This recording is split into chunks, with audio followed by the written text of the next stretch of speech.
My Hero Academia Chapter 238, Liberation. So I'm so excited that we're finally back into the midst of all of this chaos and everything, especially considering we're coming off of all the Tomura backstory stuff.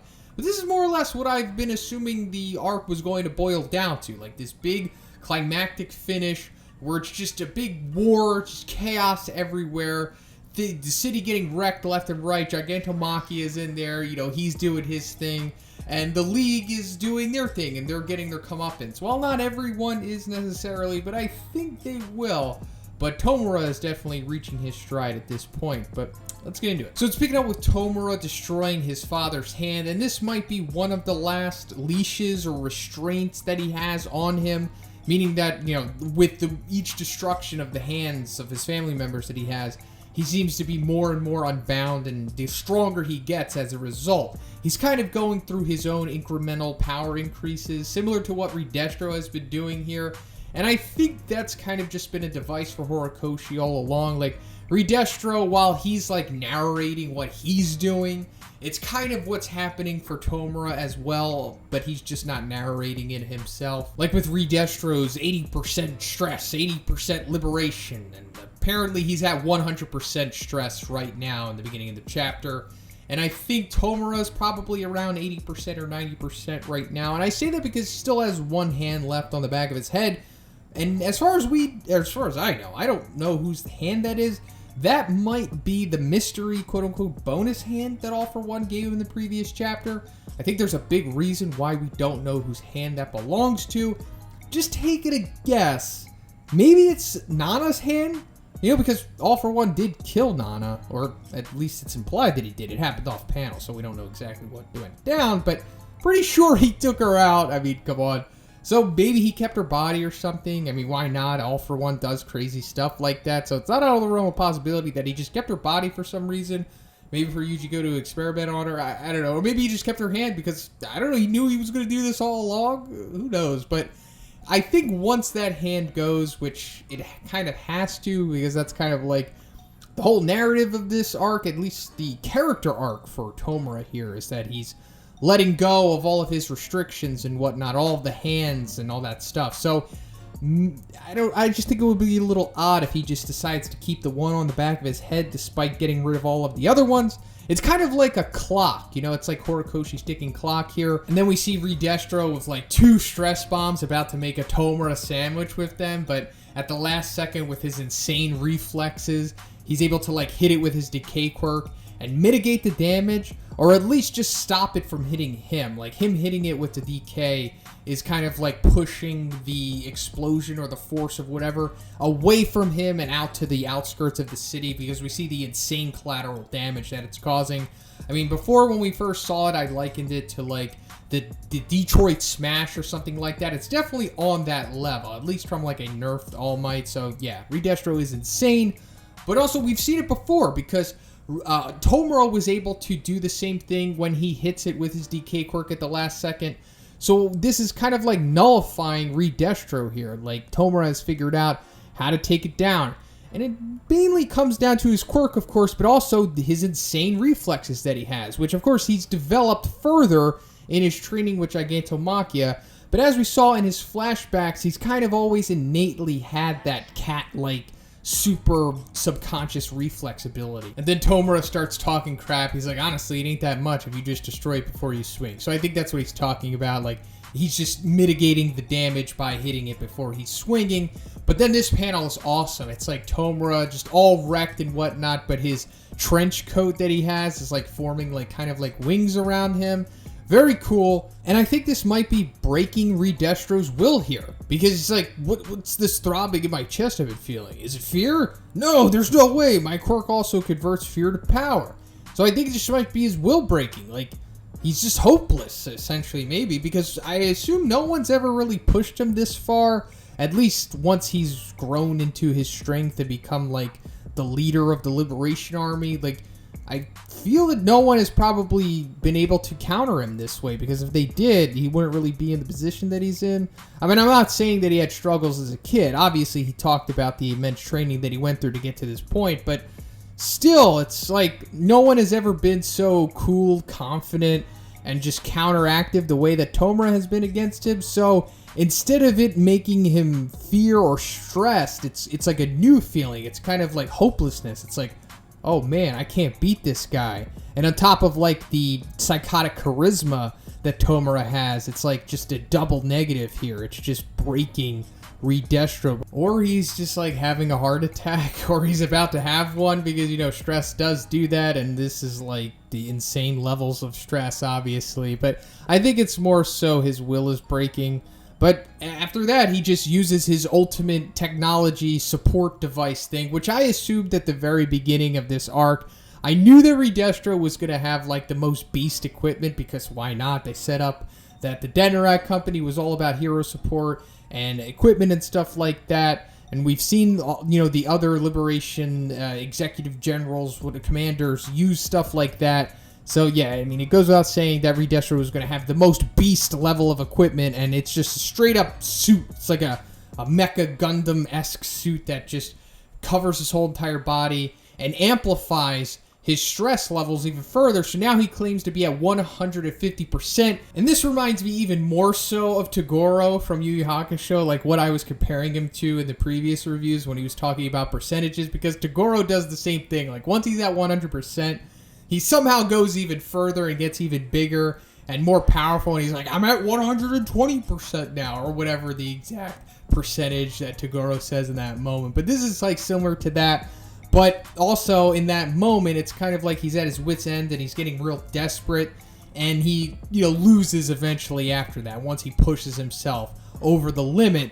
So yeah, I mean, it's going to happen after this. I don't think there's much more time for Re-Destro at this point, especially considering we're getting his backstory. Like, we're seeing him as a kid.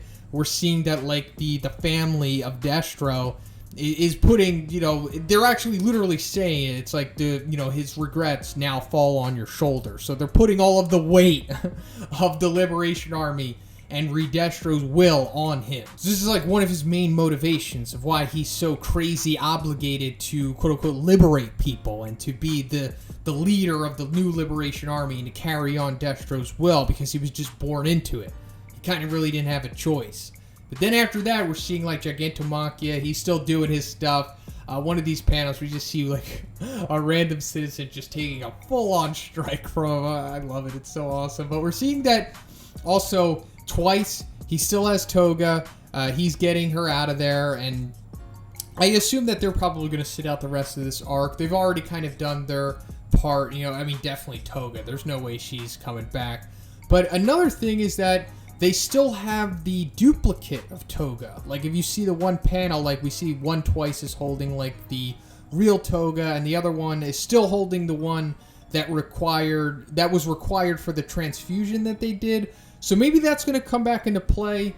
Maybe they're going to use her for something. Like, maybe they're going to assume that they took her out, and then they're like, nope, we had the duplicate the whole time. But I just think it's interesting that Horikoshi put that there. And also, unfortunately, the fight, at least for now, between Dabi and Getten is coming to an end.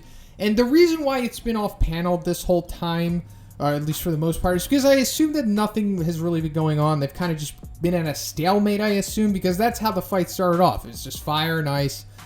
They just keep melting each other or whatever, or just keep counteracting. And Dabi just keeps getting more and more damaged from overuse of his quirk. So rather than just showing us the stalemate over and over again, I assume that Horikoshi just put it off panel, and now we're seeing that, you know, Mr. Compress is coming in and taking Dabi away. I don't know if this means the fight is over for good. That would kind of be anticlimactic for Dabi, meaning that he's not going to get his big win this arc. But, you know, it's not over yet, so maybe he will continue to fight him after this, or maybe he'll do something else. And then Mr. Compress is trying to get Yujiko to teleport them out of there because of all the chaos and everything going on, of course. And as I expected, Yujiko wasn't going to do this. He's not going to comply, because they're just like, they're almost at the end of this. So he's not just going to pull them out of there right before they're, you know, the deciding factor of this war. He wants them to grow from this, but more so Shigaraki, of course, because he is the successor of All for One, and he wants Shigaraki to fully prove himself. That was the whole main objective of Yujiko in the beginning of this, or near the beginning of this arc. He just wants Shigaraki to prove that he is worthy of being the successor. So he's not going to pull him out of there before it's all over. He wants him to finish the job. So then it cuts to Getten, and we're seeing a flashback of him with Re-Destro, and it's establishing the relationship that was already implied at this point. Like, he's kind of like a protege of Re-Destro. Like, Re-Destro took him under his wing and became like his mentor. And it's also showing like they are already setting up plans before the big battle of this arc even started. He's like, look, we need you to go after Dabi specifically because of his wide area fire attack. So yeah, I mean, it's just showing that like this was all orchestrated, all premeditated as we expected. But then foolishly, well, I mean, he kind of has to, but or she, Getten, goes after Gigantomachia with like 2 ice dragons, and he's just like, get out of my face, and he throws like a piece of roof or like a piece of building at Getten, smacks him away. I'm sure this isn't the end for Getten, but he is definitely getting hit by like a big piece of building debris here, but it seems like he's partially shielding himself with some of the ice, so I don't think this is the end for Getten. Maybe this is the device for Dabi to come up and finish Getten. That would be pretty cool. But also after that, we see that Hanabata is still on top of that ambulance van thing that he's on. And he's like, I must protect Re-Destro. So I'm assuming that wherever the van is going, it's going to where Re-Destro is, ground zero with Shigaraki and everything. But Spinner is hanging off the back of it. So he's attached to it. He's still not done with Hanabata yet. So this is, I think, showing us that Spinner might get his big win this arc. He's likely going to take out Hanabata here, which is going to be awesome because Spinner definitely needs that. So then we're coming to the end of the chapter, and we see that Gigantomachia is like shook all of a sudden, that Re-Destro stopped in his tracks. And then we get the line of the chapter, maybe the line of this arc, and Tomura's like, 150%, huh? Is that what this Plus Ultra thing is all about? And that's awesome. He said it. He said Plus Ultra. And of course, he's kind of ironically saying it, but I think he truly might be finally understanding what it means. Plus Ultra is like, just go above and beyond the call of duty. Push yourself beyond your limits to achieve what you have to. And of course, it's for the side of good. They want you to do good with it. But every time we like see this big, Plus Ultra or going beyond Plus Ultra line being used, it's like when All Might is like pushing himself beyond his limit to take out the USJ Nomu, and we saw it with Endeavor taking out High End. So him like equating 150%, which is obviously above what the implied limit of Re-Destro's power was. It's just lining up with what Plus Ultra is all about, which is exactly what he said. And then in the final page, Tomura's like, it's as if he's been liberated from anything and everything. And this more so, I think, is a commentary on himself. Maybe not directly referring to himself, but this might be Horikoshi, like, pointing at that. Because if anyone is truly liberated from anything and everything, or at least almost, it's definitely Shigaraki, considering all of the growth, or at least the mental growth that he's had throughout this arc, all of the destruction of the hands that have bound him at this point. He's more free than he's ever been, essentially. He's unlocked the full potential of his power, or almost the full potential of it. His attitude, mood has seemed to improve or at least change. So it's definitely Tomura is the one who has been liberated here. And then we see him, of course, when he's saying the Plus Ultra line, touching the ground, activating his decay quirk, and we just see everything shaking. And then Re-Destro's like, I see, so that's what this feeling in my chest is. Maybe that's him saying that he's accepted defeat, knowing that he can't win, breaking the will. But also in the very final panel, it says, from loyalty to faith, all is destroyed in the wake of one world-changing attack. You see Gigantomachia like shaking, everything is shaking.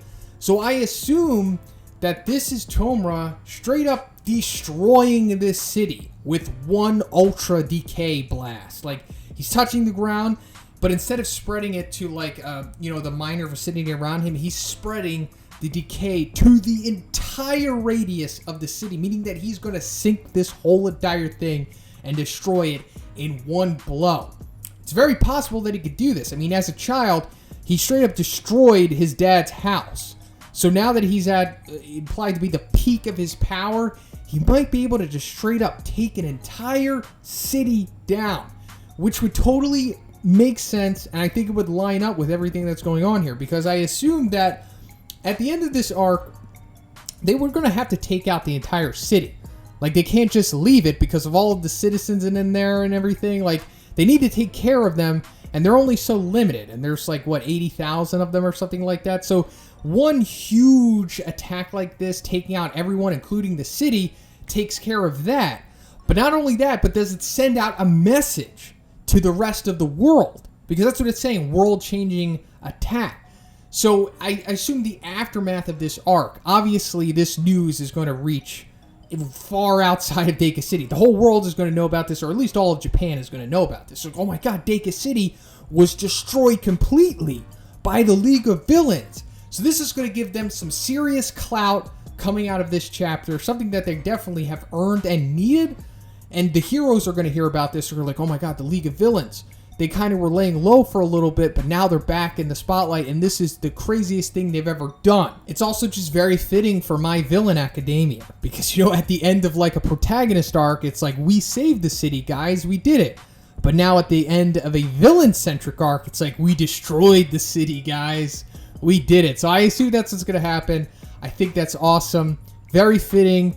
But let me know what you think is going to happen. Do you think Tomura is just straight up destroying the city with one massive DK blast? Let me know, and if you liked it, please give it a like.